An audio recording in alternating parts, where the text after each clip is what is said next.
بسم اللہ الرحمن الرحیم۔ آج کی اس ویڈیو میں ہم آپ کے لیے لے کر آئے ہیں اللہ کے پیارے نبی حضرت موسیٰ علیہ السلام کا ایک ایسا واقعہ جسے سن کر آپ کا ایمان تازہ ہوگا اور ساتھ ہی ساتھ آپ کو حیرانی ہوگی۔ یہ واقعہ آپ کو حیرانی میں ڈال دے گا۔ یہ واقعہ ہے اللہ کے پیارے نبی حضرت موسیٰ علیہ السلام اور ایک بے اولاد عورت کا اور ایک اللہ کے ولی کا۔ حضرت موسیٰ علیہ السلام اللہ تعالیٰ کے بہت بہادر اور برگزیدہ بندے تھے۔ آپ کو کلیم اللہ کا لقب دیا گیا تھا۔ لقب کی وجہ یہ تھی کہ آپ علیہ السلام اللہ سے باتیں کیا کرتے تھے۔ باتیں کرنے کے لیے ایک مخصوص جگہ کا انتخاب کیا گیا تھا، جس جگہ کو کوہ طور کے نام سے جانا جاتا ہے۔ اللہ تعالیٰ سے بات کرنے کا یہ صرف آپ کے علاوہ اور کسی کے پاس نہیں تھا۔ حضرت موسیٰ علیہ السلام معمول کے مطابق اللہ تعالیٰ سے ملاقات کے لیے کوہ طور کی طرف جا رہے تھے کہ راستے میں آپ کو ایک عورت نظر آئی جو کہ بہت ہی رو رہی تھی۔ آپ علیہ السلام کا دل ویسے بھی بہت نرم تھا۔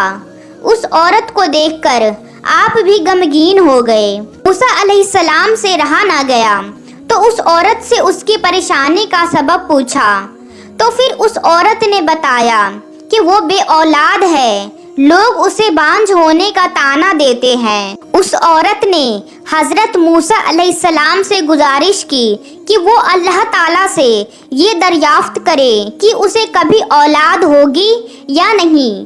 وہ عورت جانتی تھی کہ حضرت موسیٰ علیہ السلام اللہ تعالیٰ سے ہم کلام ہوتے ہیں۔ موسیٰ علیہ السلام نے عورت کو یقین دلایا کہ وہ اللہ تعالیٰ سے اس معاملے کی بات ضرور کریں گے۔ یہ کہہ کر آپ پھر سے کوہ طور کی طرف چل دیے۔ اللہ تعالیٰ سے ملاقات کے دوران اس عورت کا معاملہ بیان کیا تو اللہ تعالیٰ نے حضرت موسیٰ علیہ السلام کو بتایا کہ اس عورت کی قسمت میں یہی لکھا ہے کہ اسے کبھی کوئی اولاد نہیں ہوگی۔ اس عورت کو چاہیے کہ اس پر جو آزمائش آئی ہے اس پر صبر کرے۔ آپ علیہ السلام یہ سن کر خود بھی غمگین ہو گئے۔ جب آپ علیہ السلام کوہ طور سے واپس لوٹے تو اس عورت کو اسی جگہ پر بیٹھا ہوا پایا جو کہ آپ علیہ السلام کا انتظار کر رہی تھی۔ تو آپ علیہ السلام نے اس عورت کو اللہ کا فیصلہ سنایا تو وہ عورت بہت غمگین ہو گئی۔ آپ علیہ السلام نے اس عورت کو تسلی دی اور یہ بھی کہا کہ اللہ تعالیٰ کے ہر فیصلے میں بہتری ہوتی ہے، اس لیے وہ صبر سے کام لے۔ اولاد اللہ تعالیٰ کی دین ہوتی ہے، وہ جسے چاہے بیٹی عطا فرمائے، جسے چاہے بیٹے اور جسے چاہے دونوں ہی عطا فرما دے۔ یہ کہہ کر آپ علیہ السلام وہاں سے چلے گئے۔ اس واقعے کو بہت عرصہ گزر چکا تھا۔ ایک دن اس عورت کے گھر کے پاس ایک درویش روٹی کا سوال کر رہا تھا۔ عورت کے کان میں جب درویش کی صدا پڑی تو اسے رک جانے کو کہا اور کچھ دیر کے بعد اس کے لیے روٹی لے کر آ گئی اور اس درویش کو روٹی دے دی۔ یہ دیکھ کر درویش بہت خوش ہوا۔ درویش نے اس عورت کو اولاد ہونے کی دعا دی اور اللہ تعالیٰ نے اس درویش کی دعا قبول کر لی اور پھر اللہ تعالیٰ نے عورت کو اولاد کی نعمت سے نواز دیا۔ اس بات کی خبر جب حضرت موسیٰ علیہ السلام تک پہنچی تو وہ بہت حیران ہوئے، کیونکہ اللہ تعالیٰ نے تو انہیں بتایا تھا کہ اس عورت کی قسمت میں اولاد کا نہ ہونا لکھا تھا، تو یہ کیسے ممکن ہوا کہ اسے اولاد ہو گئی۔ موسیٰ علیہ السلام دوبارہ کوہ طور پر گئے اور اس عورت کے معاملے کے بارے میں اللہ تعالیٰ سے پوچھا کہ میں نے آپ سے پوچھا تھا کہ اس عورت کو اولاد ہوگا یا نہیں، تو آپ نے فرمایا تھا کہ اولاد اس کی مقدر میں نہیں ہے، تو یہ کیسے ممکن ہوا کہ اسے اولاد ہو گئی؟ اللہ تعالیٰ نے آپ علیہ السلام کے سامنے ایک شرط رکھی اور اللہ تعالیٰ نے آپ علیہ السلام کو انسان کا گوشت لانے کو کہا۔ جب اللہ تعالیٰ انبیاء اکرام کو کسی چیز کا حکم دیا کرتے تھے تو کوئی بھی اللہ تعالیٰ سے سوال نہیں کیا کرتا تھا، اس لیے حضرت موسیٰ علیہ السلام نے بھی اللہ تعالیٰ کی اس شرط پر بھی سوال نہیں کیا۔ پھر اپنی بستی میں جا کر لوگوں کو اللہ تعالیٰ کا حکم سنایا۔ بستی والوں کو اللہ تعالیٰ کا یہ حکم بہت عجیب لگا اور سب کے دلوں میں یہ خوف بیٹھ گیا کہ یہاں خون نہ بہنے لگے۔ جب کوئی بھی اپنا گوشت دینے کو راضی نہ ہوا تو حضرت موسیٰ علیہ السلام خالی پلیٹ لے کر اللہ تعالیٰ کے پاس کوہ طور پر واپس جانے لگے۔ موسیٰ علیہ السلام راستے میں ہی تھے کہ انہیں راستے میں ایک درویش بیٹھا ہوا ملا۔ درویش کی آنکھیں بند تھی اور چہرہ آسمان کی طرف اٹھا ہوا تھا۔ درویش کی زبان پر بس اللہ اللہ کا ہی نام تھا۔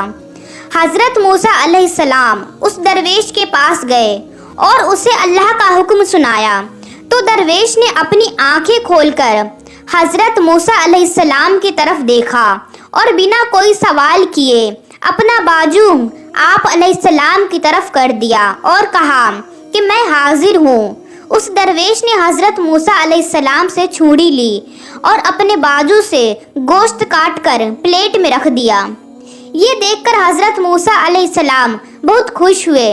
پھر آپ علیہ السلام اس درویش کا گوشت لے کر اپنی منزل کی طرف روانہ ہو گئے۔ آپ علیہ السلام ابھی کچھ دور ہی گئے تھے کہ اس درویش نے آپ کو پکارا اور کہا کہ ہو سکتا ہے کہ اللہ تعالیٰ نے گردن کا گوشت مانگا ہو، اور پھر اس نے اپنی گردن سے گوشت کاٹ کر آپ علیہ السلام کی پلیٹ میں ڈال دیا۔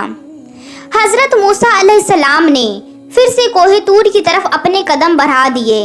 اس درویش نے آپ کو پھر سے روک لیا اور کہا کہ ہو سکتا ہے کہ اللہ تعالیٰ نے سینے کا گوشت مانگا ہو، اور پھر اس نے اپنے سینے کا گوشت کاٹ کر پلیٹ میں رکھ دیا۔ اور پھر اس درویش نے اپنے جسم کے ہر جگہ کا گوشت کاٹ کر پلیٹ میں رکھ دیا۔ حضرت موسیٰ علیہ السلام نے کوہ طور پر جا کر گوشت سے بھری ہوئی پلیٹ اللہ تعالیٰ کے سامنے پیش کر دیا۔ اللہ تعالیٰ نے حضرت موسیٰ علیہ السلام سے پوچھا کہ یہ گوشت کہاں سے لائے ہو اور کس نے دیا ہے؟ تو حضرت موسیٰ علیہ السلام نے اللہ تعالیٰ سے سارا قصہ بیان کر دیا۔ اللہ تعالیٰ نے فرمایا کہ اے موسیٰ، یہ میرے بندے کا مجھ سے عشق ہے، اور اس عشق کی حد تو دیکھو کہ اس نے اپنی تکلیف کا نہ سوچا۔ اس نے میری رضا اور خوشی کے خاطر اپنے جسم کی بوٹیاں کاٹ کر تمہارے سامنے رکھ دیے۔ اے موسیٰ، اب مجھے تم خود بتاؤ، جو میرا بندہ میرے عشق میں خود سے بھی بے پرواہ ہے، اس سے کوئی سوال کرے اور وہ مجھ سے دعا مانگے تو میں اس کی دعا کیسے قبول نہیں کروں گا؟ اے موسیٰ، یہ میرا وہی بندہ ہے جس نے مجھ سے اس عورت کے حوالے سے سوال کیا تھا۔ میرے اس نیک بندے نے ہی اس عورت کے لیے اولاد کی دعا کی تھی، تو بھلا میں کیسے اس کی حاجت پوری نہیں کرتا؟ بس یہی وجہ ہے کہ میں نے اس کی قسمت میں لکھے کو پلٹ دیا۔ جو بندے میری خاطر اپنے آپ کو قربان کرنے کے لیے راضی ہو، میں ان کی بات کو کیسے رد کر سکتا ہوں؟ موسیٰ علیہ السلام نے اللہ کی یہ بات سن کر بہت خوش اور حیران ہوئے۔ اس چھوٹے سے قصے سے ہمیں یہ سبق ملتا ہے کہ اللہ تعالیٰ نے جو بھی ہماری زندگی میں عطا کر رکھا ہے اس پر اللہ کا شکر ادا کرنا ہے اور دوسروں کی مدد کے لیے ہمیشہ تیار رہنا ہے۔ ہم لوگوں کو یہ پتہ نہیں رہتا کہ کون سا عمل اللہ تعالیٰ کو پسند آ جائے اور آپ کا کام ہو جائے، اور جب بھی اللہ تعالیٰ کے لیے قربانی دینے کا موقع ملے تو اپنی جان بھی دینے سے پیچھے نہ ہٹے۔ اللہ تعالیٰ ہمیں نیک عمل کرنے کی توفیق عطا فرمائے، آمین۔ پیارے دوستو، اگر آپ لوگوں کو ہماری یہ ویڈیو پسند آئی ہو اور اگر آپ کو اس ویڈیو سے کچھ علم حاصل ہوا ہو تو اور بھی اسی طرح کے اسلامک ویڈیو دیکھنے کے لیے اس چینل کو سبسکرائب ضرور کر لیجئے۔